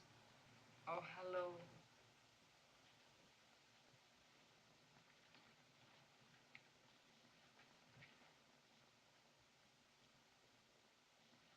Yes, Leon. No, you didn't waken me. I'm fine, thank you. Yes, oh yes, it was wonderful. For luncheon? I'm afraid I can't. I have lots of things to attend to today, Leon. I'm going to be very busy. Well, to tell you the truth, I'm a little tired and I would like to rest. Maybe you're right. Perhaps it is the champagne. For dinner? Of course. 7 o'clock here. 7 o'clock will be all right. Come in. Yes. Just a moment. You can leave it here. Yes, madame.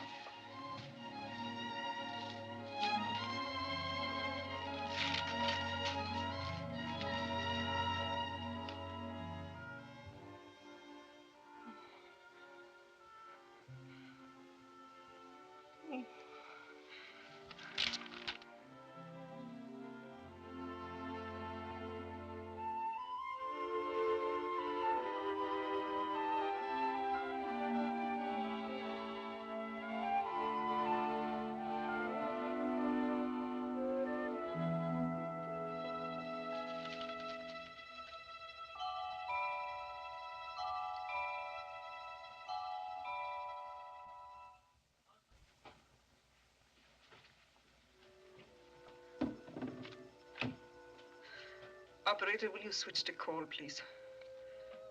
Darling, your present just arrived. It's very silly and very wonderful. What? I won't forget. 7 o'clock. Goodbye, darling. What? Oh. Salute.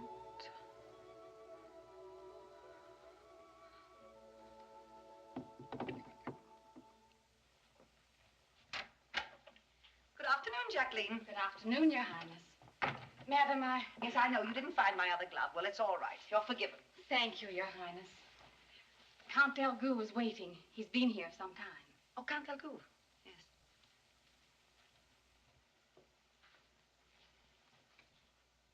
Oh, Leon, darling, how nice. Have you ordered tea or cocktail? No, thanks, Swan. Did I act stupidly last night? Should I apologize? No, I'm the one who should apologize. I should have talked to you before. Is this by any chance going to be a confession? Yes. Oh, no, my little vulgar boatman. Have you forgotten our first commandment? Never complain, never explain. Now, it's worked so often and so perfectly in the past. Let's not break the rule. And please don't look so guilty, otherwise... Swanna, just this once. I must ask you to listen to me. All right. I'm listening. I know you hate the obvious, but do you mind if, for the moment, I'm not the least subtle? Brutal frankness, if you insist. There are 100 ways of approaching it, but I feel it can best be said in one simple phrase. I'm in love, Swanna. Oh, I thought it was something serious. Oh, how could you frighten me so? It must be serious. Not so long ago, I'd have considered such a statement juvenile and rather middle class. Now I can say it without a stammer, without a blush. I'm in love, Swanna. But, Leon, this has the ugly sound of regeneration. I'm afraid that's what it is, Swanna. Always late. Same old trouble, Leon.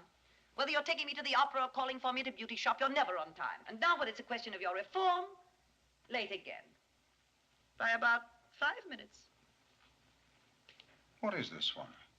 Well, knowing the efficiency of the French air service, I think I can safely guarantee that Madame Yakashova has already taken off for Moscow. Has done what? She's gone, Leon. You don't expect me to believe that. There's the telephone. If you call the hotel, you'll find you have no 7 o'clock appointment.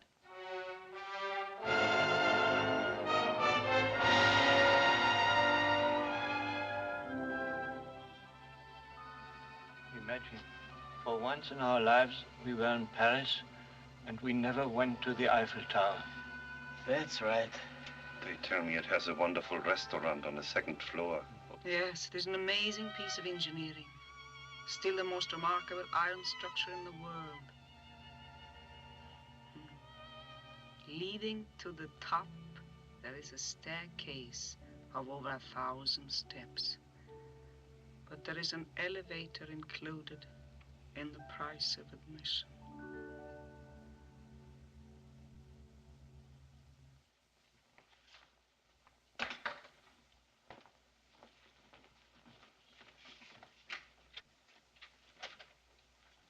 Well, everything is in order. I hope you will enjoy your trip to Russia, madame. Thank you. Oh, by the way, I've heard so many rumors about laundry conditions in Russia. Is it advisable to take one's own towels? Certainly not, madame. That is only capitalistic propaganda. We change the towel every week. Oh, thank you. Hello? Comrade Katsabin? No, I am sorry. He hasn't been with us for 6 months. He was called back to Russia and was investigated. You can get further details from his widow. You're very welcome, very welcome. Pardon me, I was interested in what you were just saying. You mean when an envoy goes back to Russia and they don't like what he's done, they put him out of the way? Not always. Look at me. I've been back twice. Here's my passport. Please give me a visa. I must leave for Russia immediately. Count Leon Dalgu. A count, a nobleman. Don't hold that against me, please. Why should an aristocrat want to go to Russia? Business. What business? Private. There is no private business in Russia. This whole thing seems very suspicious. What is the real reason? If you ever want to get into Russia, take my advice. Confess. Listen, I'll be absolutely frank with you. I have no business in Moscow. I think so, too. I want to see a friend of mine, a very dear friend. It's a personal matter that has no relation to social philosophies or politics. It's a girl. So it is love which drags you to Moscow? Yes. No visa? But I must get into that country of yours. Oh, no, no visa. But that's impossible. You can't do it. You haven't the right to... Listen, if you don't give me that visa... You're going to force us, huh? Look here, you advertise all over the world for people to go into your country, and then when somebody tries to get in, you won't let them. Why should I take a chance? On what? How do I know you don't want to blow up a factory? What for? Why? Or a tunnel, or a bridge. Oh, suspicions. Nothing but suspicions. That's the trouble with you. Listen, if you don't let me in, I'll stand in front of this office of yours and warn people to keep away from Russia. I'll picket your whole country. I'll boycott you, that's what I'll do. No more vodka, no more caviar, no more Tchaikovsky, no more borscht. No, wait a minute, I've got a better idea than that. What? And you can tell the Kremlin that's just the beginning. No visa. March! March! March! Comrades of the world, never has there been such a May Day parade as this.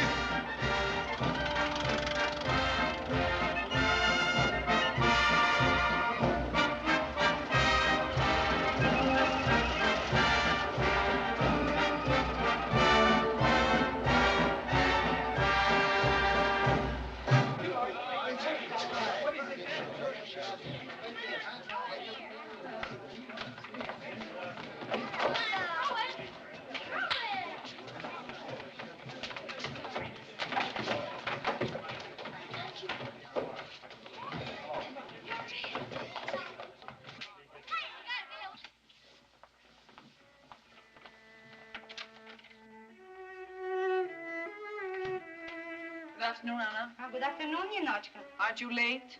No, the opera starts an hour later tonight on account of the parade. Didn't you march today? They didn't let me. I'm in disgrace. Last week at the performance of Carmen, I played a sour note. The conductor got so excited, he yelled, "There is sabotage in the string section." Too bad, Anna. You missed an inspiring day. Yes, I know. Are you expecting someone? Few friends. Just a small dinner party. What are you serving? An omelette. An omelette? Aren't you living a little above your ration? I saved 2 eggs. And each of my friends is bringing his own. We'll manage. Just goes to prove the theory of our state. If you stand alone, it means a boiled egg. But if you're true to the collective spirit and stick together, you've got an omelet. That reminds me, have you heard the latest they're telling about the Kremlin? Well, 1 minute. I'll tell you later.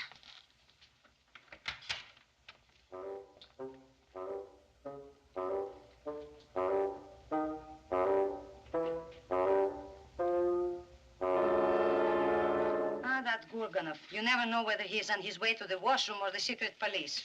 You should be more careful, Anna. And you too, Ninotchka. About what? Oh, ever since you have been back from Paris, I haven't talked to anyone about Paris. I haven't said a word. That's just it. It makes people feel queer.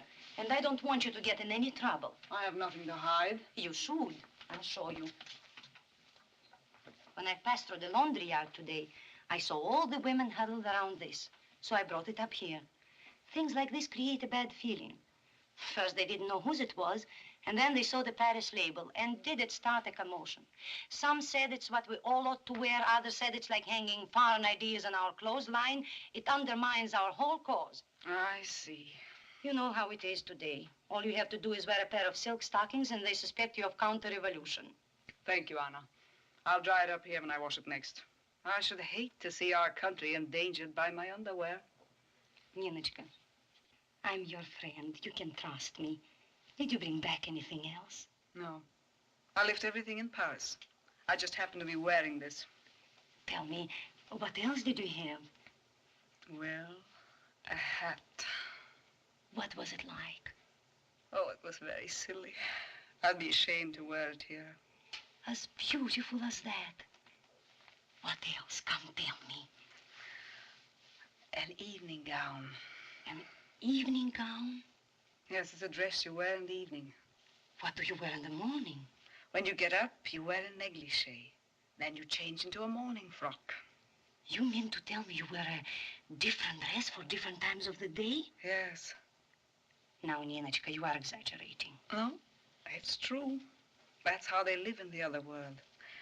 Here we dress to cover up our bodies, to keep warm. And there? Sometimes they're not completely covered, but they don't freeze. Oh, they must have wonderful materials to make a thing like this. So soft. Something you don't even see. You feel it, though. Ninotchka, I wouldn't bring this up if we weren't such good friends. What is it, Anna? You know, I told you that Pavlov and I are going to get married when he comes back from the maneuvers. Would it be asking too much if... You want this? Just for the honeymoon. It's yours for good. Ninotchka, Ninotchka. Thank you. Thank you very much. I'll never forget it, you darling. Am I going to play that cadenza tonight?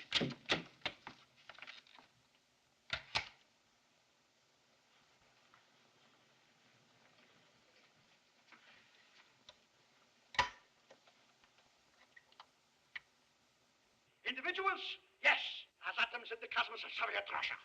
And 13 million peasants. 85% of the population into an automobile and the muzhik into a tractor. And then let the capitalist try to keep.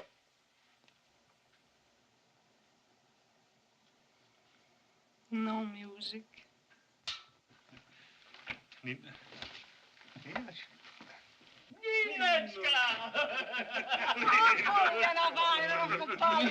How are you, you three scoundrels? Well, we are back home. You know what they say? There's nothing like home. Yes, and we might as well face it. No, you mustn't talk that way. You must adjust yourselves. Let's be brave. Brave, that's right. Come and sit down. Let's be happy that we are all alive. Well, that's something we owe to Ninotchka. If you hadn't given Commissar Razinin such a wonderful report about us, who knows what would have happened. I can tell you exactly. Comrades, let's forget everything except we're together. Yes, let's do that. It's a real Paris reunion. If you close your eyes and listen to our voices, we might be in Paris. Let's not close our eyes. There are many good things to see here, too. Look how nicely she's arranged the Yes, table. what a wonderful room you have here. How many families live here with you? Only myself and two other girls. One is a cello player in the opera and the other is a streetcar conductor. Just 3 people in a room this size? Ooh.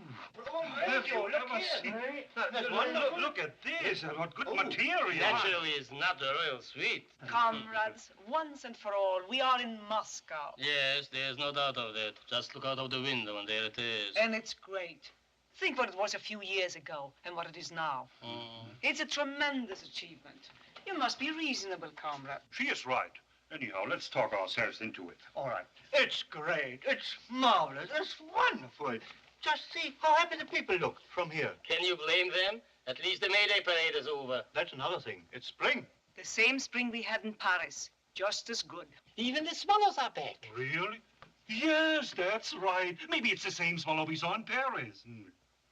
Yes, it is Ninotchka. It is. He must have been in Paris. You can see it in his whole attitude. He just picked up a crumb of our black bread, shook his head and dropped it. We must be patient. Finally, we got the spring, didn't we? Oh, let's forget the future. Let's stop being sentimental. Let's start that omelette. That's right. Here is my egg. And here is mine. And here are mine. I don't know. Where's my egg? I had an egg, too. Comrades, I'm out of the omelette. Don't worry, that'll be enough. Of course, come on. Come over here. We have it. Come, Ninotchka, let's make it in real Parisian style. Let's finish the confiture de prune.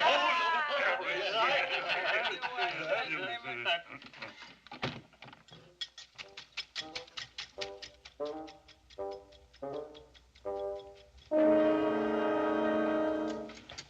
man like that, all he has to do is walk through a room and the omelette drops. Yes.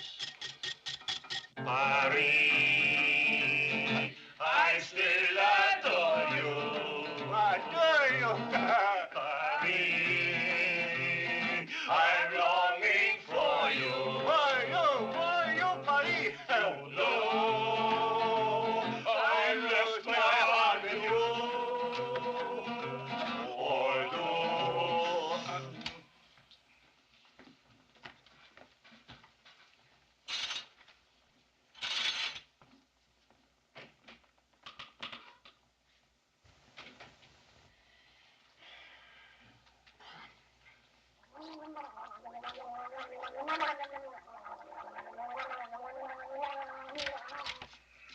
Comrade Yakoshova, here the postman left this letter for you. Thank you, Vladimir. Thank you.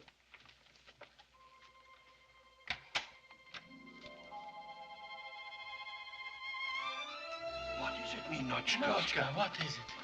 From Paris. From Paris? Ville? From Lyon. Lyon? How is it? Tell us.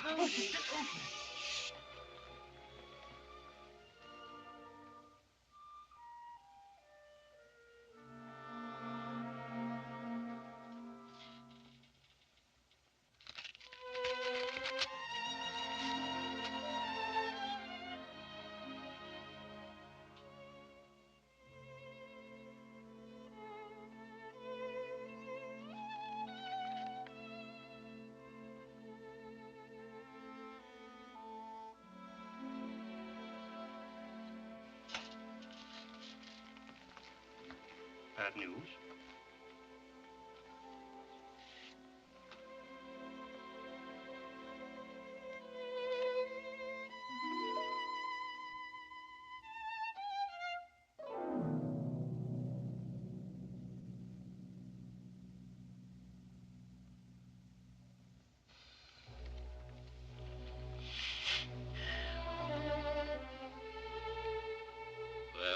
think it's getting late. Good night, Ninotchka. Thanks for a wonderful dinner. Good night, Ninotchka. Good night. They can't censor our memories, can they? No.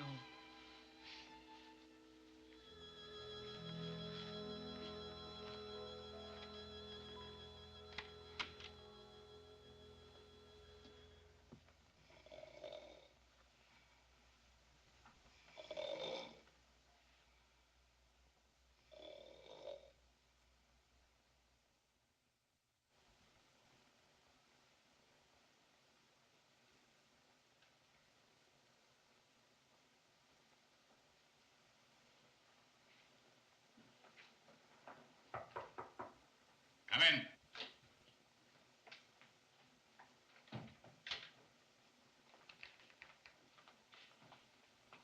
Good morning, Comrade. Good morning, Comrade Commissar. Here's my report on the materials available for trading in the next 4 months. Does it include the products of the Far Eastern provinces? Yes, it does. You mean you have finished the whole investigation? Yes. That's marvelous. You must have worked day and night. Don't you ever sleep? I need very little sleep. We must be extremely careful what goods we take in exchange. I have already started a survey on our most urgent needs. Well, Comrade, I'm afraid you have to turn over that work to someone else. May I ask why? Please sit down. Thank you. Now, Comrade, have you heard from your friends Kopalsky, Bulyanov, and Ironov? No. I haven't either, but I've heard about them. You must realize it was only on the strength of your Paris report that I sent them to Constantinople. Without that, I never would have trusted them on a mission as important as the fur deal. May I ask what has happened? If I told you what's going on in Constantinople right now, you wouldn't believe it. They are sitting there, those three, for 6 weeks and haven't sold a piece of fur. This anonymous report was sent me. They're dragging the good name of our country through every cafe and nightclub. Here.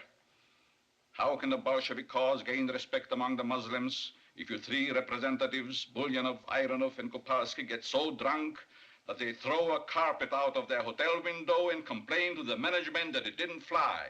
Unbelievable. It's an outrage. They shouldn't do such things. Are you sure this report's correct? Naturally, I want to verify it, and that's why I need you. You want me to go to Constantinople? Yes, leaving immediately. I appreciate your confidence in me, but I must ask you to entrust someone else with this mission. I should hate to interrupt my present work. I'm positive my survey is more important than finding out whether 3 of our comrades have been drinking some extra glasses of champagne. That is for me to decide, Comrade Yakushova. I'm sorry. I don't want to overstep my position, but please don't send me. Please, comrade, let me stay here. Let me finish my work. I'm in the rhythm of it now. I don't want to go away. I don't want to be sent into that foreign atmosphere again. It throws you out of gear. Let me finish my work. I've concentrated everything in it. Please, don't make me go. Don't waste my time, comrade. Do your duty. Goodbye. I shall do my best.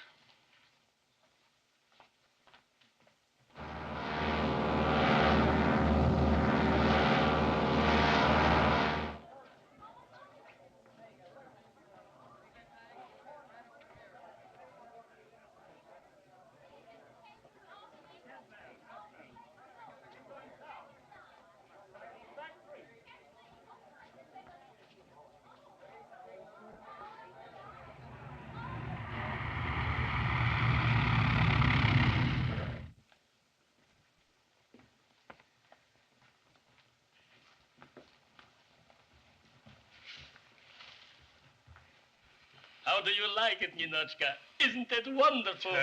Tell us. Bulyanov, Ironov, Kopalsky. Now, please, Ninotchka, don't start figuring it out in cows. You've done it again, and I'm responsible. How can you forget yourself this way? You were sent here to make money, not to spend it. Bulyanov, she still has those old-fashioned ideas. High time she got out of Russia. Comrades, I must be stern with you. That's our old Ninotchka. Don't forget the day will come and you will have to face Razinin. Razinin! Good old Vasilin. Is he still alive? How does he manage? Comrades. Friends, Ninotchka. We are friends. Imagine we don't have to whisper anymore. No, we can say whatever we want. We can shout. We can complain. Look. The service in this hotel is terrible. See? Nobody comes. Nobody pays any attention.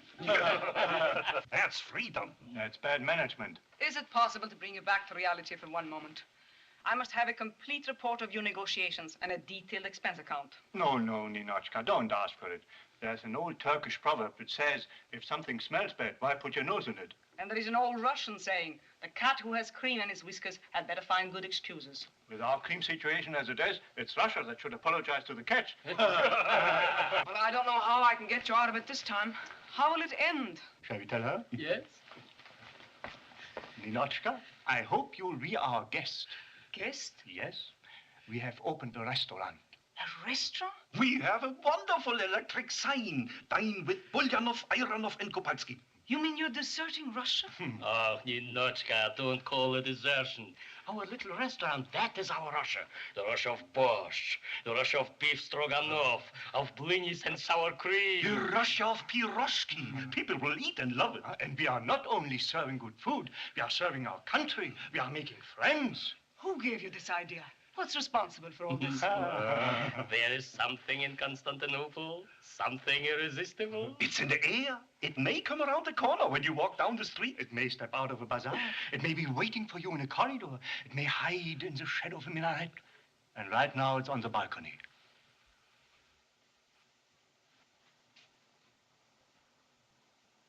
They wouldn't let me in, so I had to get you out. Leon. Ninotchka. So you're behind all this. I should have known.